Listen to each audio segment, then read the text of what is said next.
Jangan lama deh orang akan membangun tol kalau lalu-lalu di tol. Saya pastikan ya akan ada di antara kita ini yang tidak membutuhkan tol.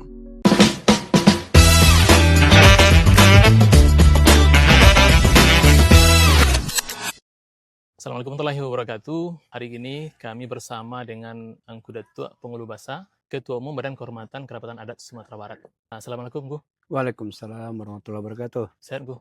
Alhamdulillah. Jadi, Gu, hari ini kan ada polemik tentang penolakan tol ruas Cicincin Bukit Tinggi. Ya. Berbeda dengan pembangunan tol Padang Cicincin dulu. Ya. Kalau tol Padang Cicincin dulu itu nyaris tidak terdengar riak-riak penolakan. Ya. Hampir yang kita dengar adalah persetujuan saja. Ya. Tapi ketika pembangunan ruas tol Cicincin Bukit Tinggi, hampir di beberapa negari yang akan dilewati oleh trase tol, nyaris setiap negara itu terjadi penolakan. Ada yang menolak dengan alasan lahan pertanian, ada yang menolak karena alasan tanah ulayat, kemudian rumah gadang, dan lain sebagainya. Nah, yang menjadi pertanyaan adalah apa yang menjadi dasar masyarakat menolak? Kalau tanah ulayat, seberapa penting tanah ulayat itu bagi masyarakat Minangkabau? Ini hal yang positif ya. Saya mengatakan dengan istilah bahwa jangan kita ini terburu-buru ya, terburu-buru sehingga keputusan itu menjadi prematur. Ya, kita tidak inginkan rumah sudah tokok paek berbunyi. Itu petuah orang-orang kita. Bagi orang Minangkabau, sesuatu yang baik memang diharuskan untuk dicapai dengan cara-cara yang baik. Jadi tujuan harus baik, caranya harus baik. Dalam konteks tol, saya kira dia harus diletakkan pembangunan tol itu pada satu pilihan alternatif ya. Jadi tol itu opsional ya.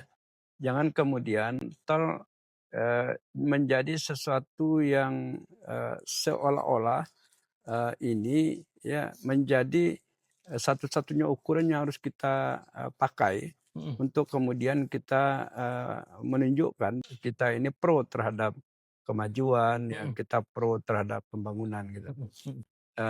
Pembangunan tol itu opsional, menjadi alternatif di antara alternatif-alternatif yang sudah ada. Kita tidak bisa menutup mata bahwa ruas jalan yang ada sekarang itu tidak memberikan kepuasan kepada semua. Yang ada ya, Gue? Yang ada ya jalan highway kita, jalan-jalan provinsi, kota-kota kita, memang dari segi kuantitas ya volume, dari segi kualitas juga ini sesuatu yang jadi besar. Harus di upgrade ya, harus juga diperbaiki. Kemudian tol ini tentu juga harus menjadi perhatian kita bersama, menjadi kepedulian kita bersama. Bahwa tol sebagai satu alternatif jalan untuk menghubungkan ya daerah-daerah, kota-kota di lintas provinsi ini, ya ini juga tidak bisa kita kesampingkan. Nah, tetapi jangan ketika kita ingin mengadakan sesuatu yang baru, ya lalu kita meniadakan yang lain. Ya, hemat saya tanggung jawab pemerintah untuk terus ya mempersiapkan alternatif-alternatif ini. Di samping memperbaiki, memelihara, ya meningkatkan kualitas yang sudah ada, lalu alternatif tol ya ini menjadi satu juga harus kita pikirkan.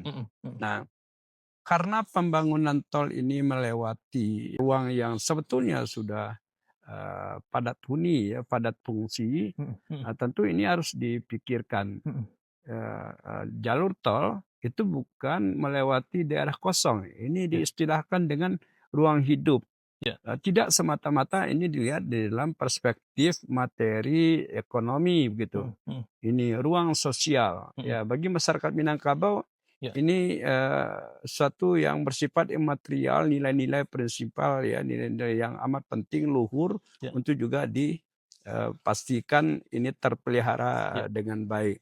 Jangan kemudian pembangunan tol itu sebagai satu opsi baru yang ditawarkan, dia menabrak nilai-nilai yang bukan saja material tapi nilai-nilai imaterial. Di situ ada identitas, di situ ada budaya, ya, di situ ada histori dan berbagai nilai-nilai lain yang mungkin bagi sebagian orang itu tidak menjadi sesuatu yang penting dipertahankan.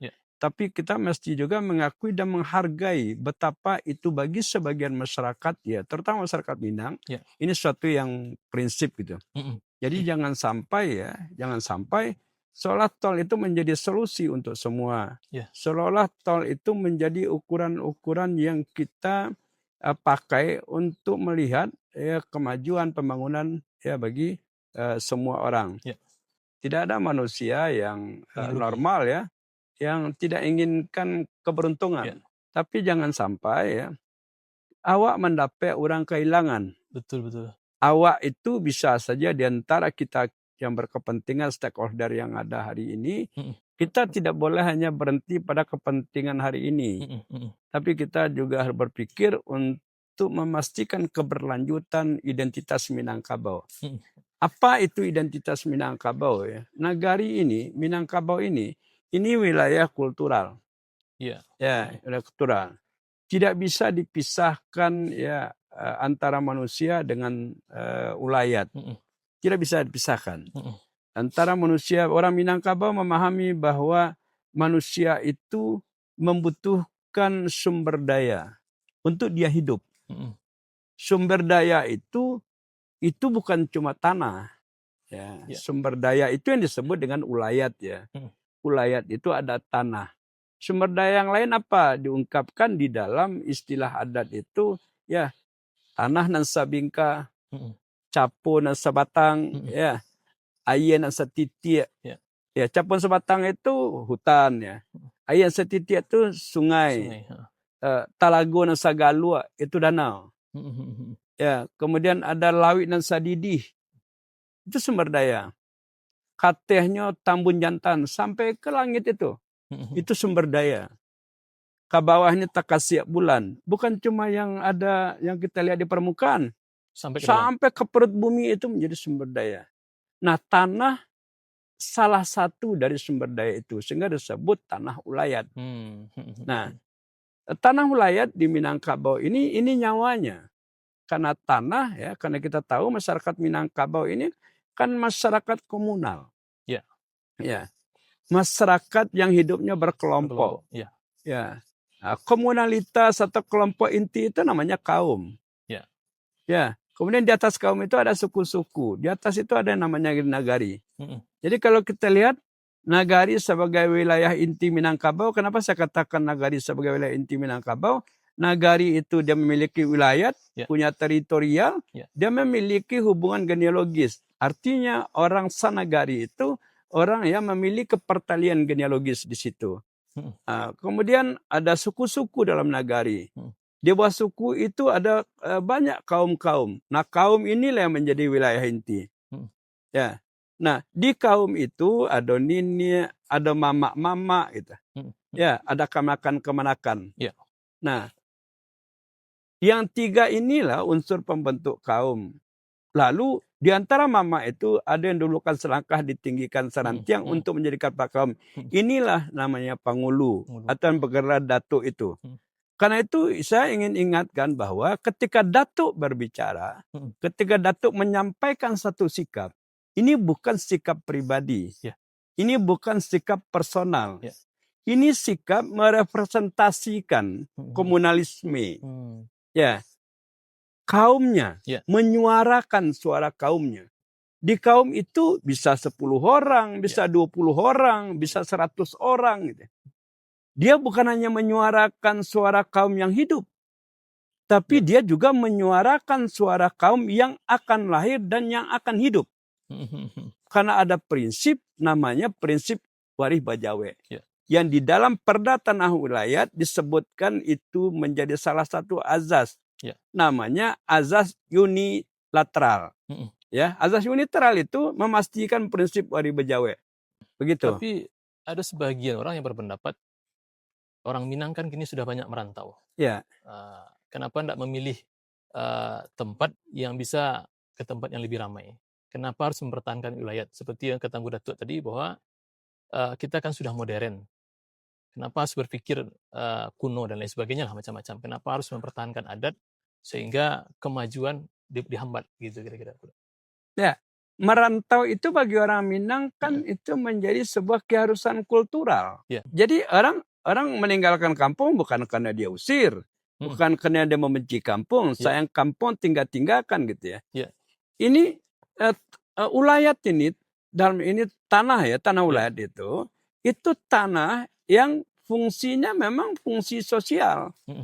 Tanah cadangan ya untuk membantu kaum-kaum yang walaupun dia merantau, walaupun dia bersekolah tinggi, tapi belum tentu dia memiliki kemampuan untuk mencukupkan kebutuhannya. Jadi fungsi sosial, tidak semua perantau juga berhasil dirantau. Ya, sebagian mereka itu kan ada yang pulang juga. Lalu mereka mau apa? Kalau kita mau jujur melihat ya rumah-rumah yang hari ini berdiri di kampung-kampung itu ya, itu berdirinya di atas tanah apa itu? Tanah ulayat. Ya. Coba bayangkan kalau tidak ada tanah ulayat dalam kehidupan yang serba susah hari ini, mencari uang susah. Kalau tanah kita harus membeli, lalu kita juga harus membeli bahan bangunan, kita cari tukang untuk mendirikan rumah. Enggak banyak orang yang punya kemampuan untuk itu. Ya, di tanah yang gratis saja masih banyak orang yang kesulitan untuk membangun rumah yang layak untuk kebutuhan mereka. Jadi ini ya terutama karena orang Minangkabau itu dia memang orang yang menempatkan perempuan itu sebagai sebagai patron ya yang harus dilindungi, harus dimuliakan. Ya, kita bersyukur Bundo-Bundo Kanduang dia punya sawah, dia punya ladang gitu kan. Ini untuk menggaransi ya perempuan-perempuan Bundo-Bundo Kanduang kita untuk mendapatkan penghidupan yang layak. Jadi silakan orang merantau memang ya silakan. Memang dia harus merantau, Pak. Sudah menjadi tradisi gue. Dia harus merantau untuk membesarkan anaknya. Ya, karena begini, kita laki-laki Minang ini status kita di samping sebagai ayah bagi anak ya, suami bagi istri, kita ini kan menjadi sanak saudara perempuan kita. Kita menjadi mama dari anak saudara perempuan kita. Anak di pangku kemanakan dibimbing, anak di pangku je pancarian kemanakan dibimbing di pusako. Kalau kita misalnya pergi merantau berusaha lalu mendapatkan rezeki, itu rezeki anak. Iya. Itu rezeki untuk istri dan anak. Kita merantau, kita bekerja, banting tulang segala macam, itu untuk anak. Nah, lalu kemanakan memang dibimbing dengan pusako. Tidak boleh juga ya kita mempertukarkan hak ini. Misalnya memangku anak dengan pusako tidak boleh. Membimbing kemanakan di pencarian tidak boleh juga. Kecuali ini namanya agia baragia boleh. Ini menimbulkan disharmonisasi bahkan konflik antara anak dengan kemanakan. Jadi sudah selesai. Ya orang Minang itu membuat sebuah sistem ya kemanakan ya bamama, kemudian anak baraya. Nah ayah membesarkan anaknya dengan pencarian, dia berusaha, dia boleh berjuang dia bahkan dia harus. Coba kita lihat sekarang ya. Orang-orang yang tadinya merasa hebat ya, dia merasa hebat. Ya, dia tinggalkan kampung. Dia merasa, saya nggak perlu pusako, hartanya harta nggak jelas.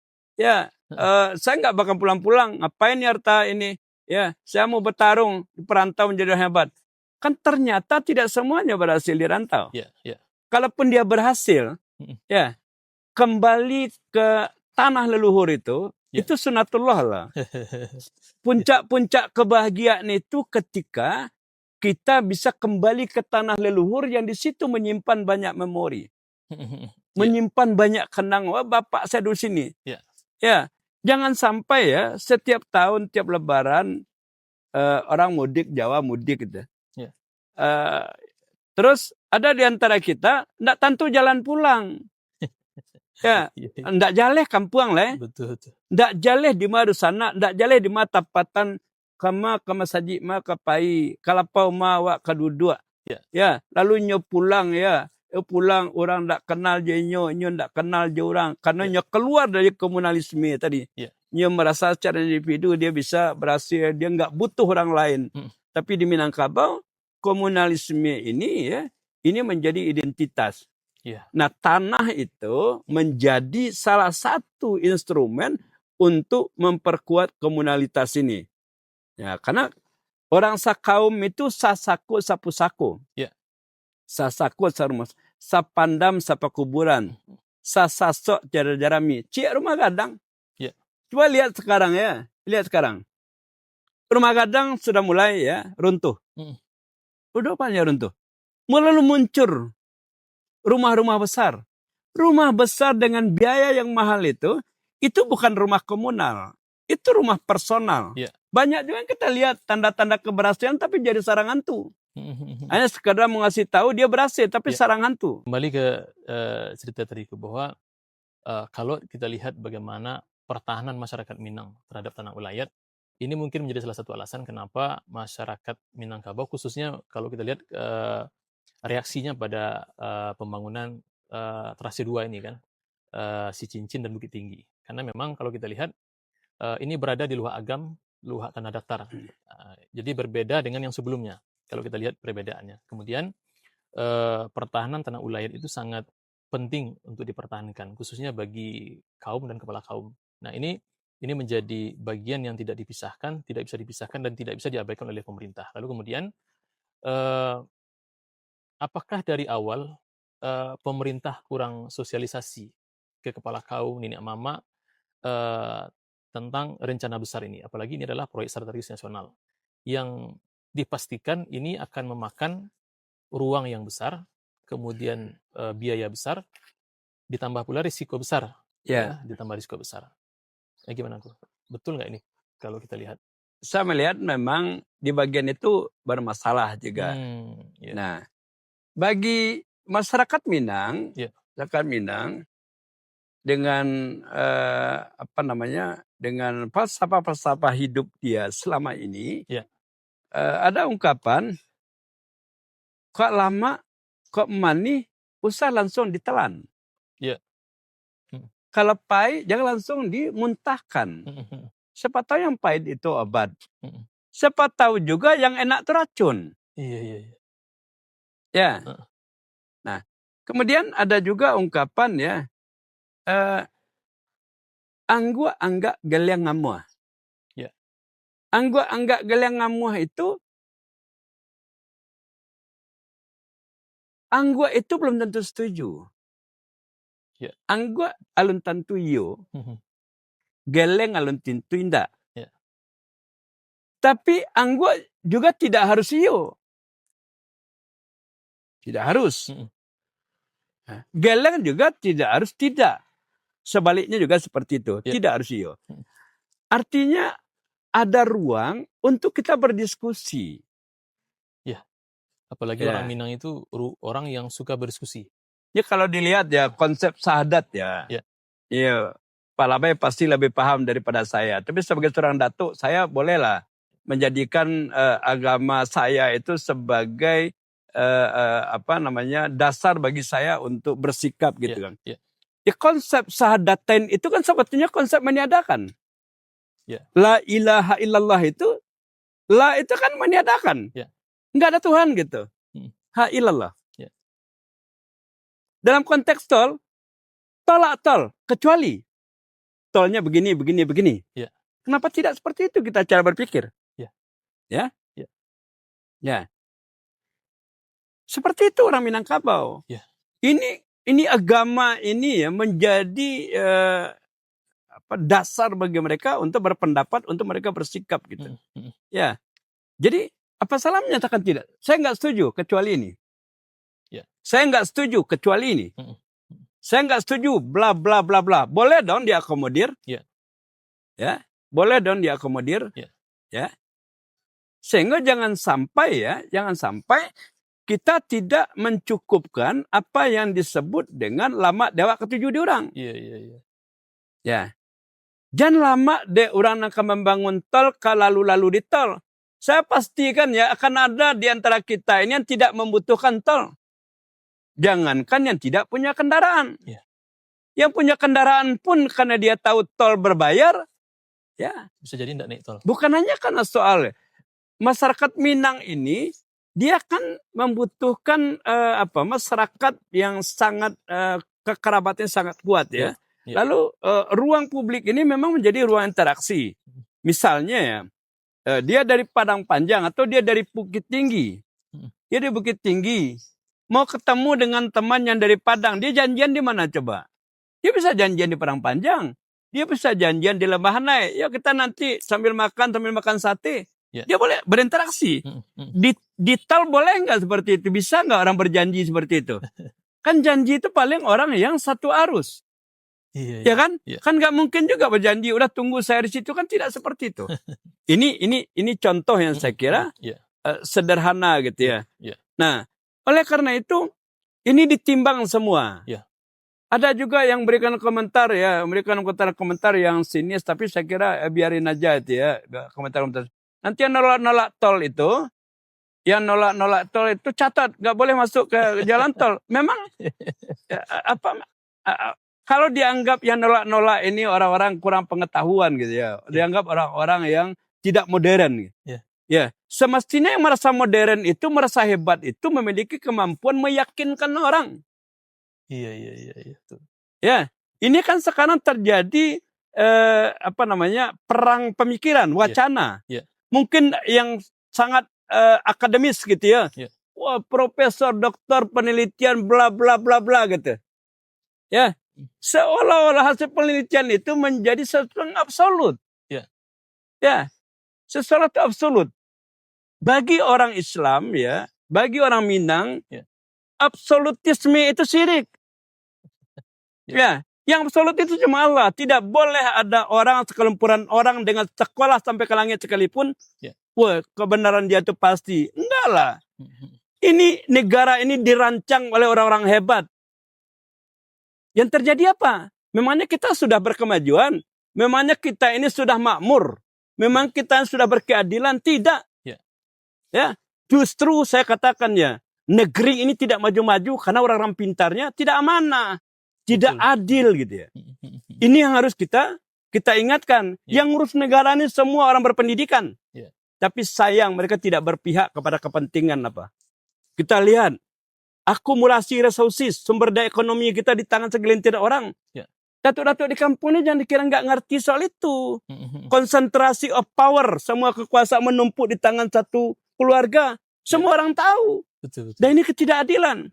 Kalau kita lihat gini rasio kita, kesenjangan kita luar biasa. Saya sebagai nenek mama yang dulu kan selangkah dalam kaum, sekarang juga dia amanahi untuk memimpin organisasi adat, mengambil posisi, sikap berada pada masyarakat adat. Saya tidak mewakili investor. Kalaupun nanti misalnya nama saya tercatat tidak boleh masuk tol, ya nggak apa-apa. Nggak apa-apa, nggak boleh masuk tol juga nggak apa-apa. Nggak kiamat kok nggak masuk tol. Ya dengan catatan dengan catatan pemerintah harus menunaikan kewajibannya membangun infrastruktur gratis. Betul. Jangan sampai kemudian ketika ada tol, jalan-jalan yang tidak berbayar ini tidak diperbaiki. Diabaikan. Ya, jangan diabaikan. Karena ini kewajiban pemerintah. Ya, untuk memfasilitasi masyarakat ini untuk mendapatkan infrastruktur yang baik itu tadi gitu. Berarti kesimpulannya bahwa kita menolak tapi dengan alasan yang kuat. Kita berpikir bagaimana masyarakat itu mendapatkan hak mereka secara penuh. Kalau bicara tentang tanah ulayat, ulayat itu adalah satu kesatuan dengan masyarakat Minangkabau. Nah, makanya kalau kita lihat bahwa hanya di Minangkabau ada tanah ulayat, maka ini sebagaimana aku Datuk sampaikan tadi bahwa orang Minang itu tidak bisa dipisahkan dengan tanah, artinya kehidupan mereka itu menyatu dengan ulayat itu tadi. Termasuk saya ingatkan di dalam ini terakhir kan kita punya peraturan daerah nomor 7 tahun 2023 tentang tanah ulayat yang salah satu azasnya situ menegaskan ada 4 azas. Salah satu azas itu menyatakan bahwa tanah ulayat itu bersifat tetap. Pengertiannya apa? Di Juanda dan bahkan Bali tidak boleh terjadi alih kepemilikan tanah ulayat. Kepada siapapun dengan alasan apapun. Perda 07 itu lex spesialis. Itu perundang-undangan loh. Itu perundang-undangan. Ya, bukan datuk-datuk yang buat. Negara yang membuat dan itu diundangkan dalam lembaran negara itu. Berarti diakui oleh negara. Diakui kan? Iya. Nah, harusnya itu juga dipatuhi. Iya. Nah, kenapa kita tidak memunculkan skema-skema yang lain? Iya. Seperti di tempat lain di Jogja misalnya. Ya, kenapa tanah wilayahnya tetap menjadi otoritas dari pihak katakanlah kesultanan seperti itu? Kenapa kita tidak? Ya, kenapa tanah ini kepemilikannya harus dilepas? Kenapa tanah ini dilepas dan tidak akan pernah kembali kepada pemiliknya? Nah, kenapa? Ya, kenapa kita tidak munculkan alternatif? Memang ini membutuhkan waktu, tapi jangan juga ya hanya dengan alasan waktu bla bla bla tadi ya kita akhirnya mengabaikan suara-suara itu. Dia setuju tapi ndak ketujuh. Nah, kalau ndak ketujuh itu panek mendaki pasai menurun abih daya baban talatak tawakal Allah dan berdoa kata langit ya. Mudah-mudahan orang-orang yang menzalimi kehidupan kami ya Allah, tunjukkan kuasa-Mu ya Allah. Ya, orang beriman seperti itu karena ngadu kemana-mana pasti kalah kan? Karena semua terkooptasi dengan kepentingan orang-orang yang membayar. Orang-orang yang terzalimi itu tuh doanya dimakbulkan dan dia bermunajat kepada Allah, ya Allah, kalau saya dizalimi ya dengan pembangunan ini, ya Allah, Engkau tunjukkan kuasa-Mu ya Allah. Begitu kalau orang apa gitu ya. Kalau orang Minang itu seperti itu dia. Dia nggak takut dengan siapa-siapa karena takut saling kepada Allah, dibagi dia itu dosa besar dia. Itu prinsip. Nah, terakhir kalau pemahaman pemerintah dengan adanya tol ini, Sumatera Barat akan dikunjungi oleh banyak orang, ekonominya meningkat dan lain sebagainya. Nah, apakah itu bisa dijamin? Kemudian kalau kita lihat sekarang ini kan melihat rute tol yang dilewati sekarang ini kan bisa jadi dia melewati tempat-tempat atau lokasi-lokasi yang di mana di sana biasanya orang berjualan, sekarang sudah dilalui. Kalau kita lihat yang sudah itu di Pekalongan. Dulu sebelum ada tol, orang semuanya lewat Pekalongan, pasar Pekalongan, sehingga pada batik Pekalongan itu ekonomi mereka masyarakat di sana itu hidup. Nah, setelah ada tol mati semua. Artinya orang-orang Pekalongan kesusahan. Apakah itu nanti seperti itu juga di? Jadi begini, kita tidak bisa membantah ya. Kehidupan kita hari ini sangat materialistik.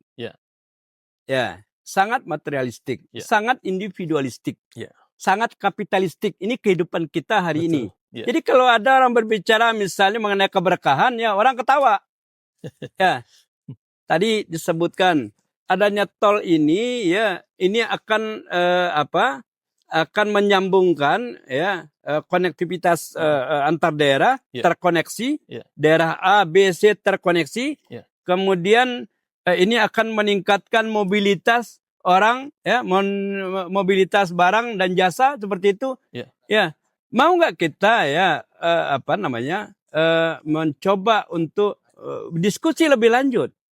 Ya, barang apa sih yang mau kita kirim ke tempat lain atau barang apa sih yang sedang kita tunggu untuk didatangkan?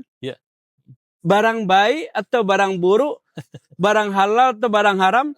Siapa yang bisa jamin itu? Iya kan? Misalnya ya, wah ada tol, lebih cepat lagi apa? Lebih cepat lagi nanti narkoba, ganja masuk ke sini. Biarkan orang menjaga tanah wilayahnya. Biarkan orang menjaga nagarinya. Ya, kalau kalian suka dengan tol, bawa ke tanah kalian. Ya, bahkan saya katakan kalau kalian butuh tanah, ambil tanah saya, wilayah jangan. Kamu perlu tanah berapa truk, bawa tuh bikin jalan tol, ambil gali. Ya, tapi wilayah tidak boleh. Ya, ini yang saya kira harus kita gitu ya. Saya memang terus terang harus bersuara seperti itu karena banyak yang lain terasa lagi tak kata nindak. Ya, banyak yang mati di cameh takut bagaimana begini gitu kan. Nah, saya bukannya pemangku adat, saya kebetulan aktivis adat. Jadi saya harus bergerak untuk ini. Ya, ini jihad kita di sini.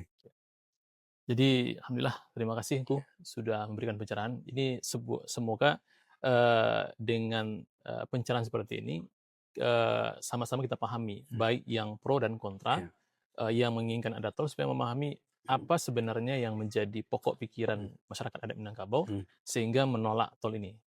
Sehingga kalaupun menerima dengan alasan yang jelas. Nah, ini adalah salah satu sikap yang harus kita hormati bagi masyarakat adat Minangkabau terhadap kemajuan masyarakat Minangkabau, gitu nggih ya? Ya, jadi sebelum ditutup, saya kira saya closing ya. Mari kita buka ruang diskusi itu. Ya, ruang diskusi, ruang musyawarah. Ini karakter orang Minangkabau. Ya, ada ungkapan, nan elok diambil jemu pakai, nan buruk dibuang jorundiangan. Yang baik itu baik untuk bersama. Kalau kemudian untuk kebaikan itu ada ada implikasi, ada dampak yang tidak bisa dihindarkan, kita hitung. Lalu kalau itu mau kita lakukan, kita mitigasi. Betul. Nah, ini yang saya kira ya, kita tidak boleh hitam putih ini anti tol, pro tol, tidak sesederhana itu persoalannya. Tapi persoalannya amat kompleks ya. Oleh karena itu beri ruang ya, dan mari kita dialogkan. Siapapun ya, pemerintah boleh, pengusaha boleh, media boleh, ini mama alim ulama juga boleh ya. Karena dimensi teologi juga tidak boleh diabaikan ya. Jangan sampai pembangunan tol itu menjadi bagian dari kerusakan-kerusakan di muka bumi yang mengabaikan ya kajian-kajian yang bersifat teologis seperti itu. Saya kira itu. Ya, terima kasih. Terima kasih Bu sudah memberikan waktunya, dan semoga ini menjadi pemahaman kita bersama dan berkah pemahaman yang kuberikan. Ya, terima kasih. Assalamualaikum warahmatullahi wabarakatuh. Waalaikumsalam warahmatullahi wabarakatuh.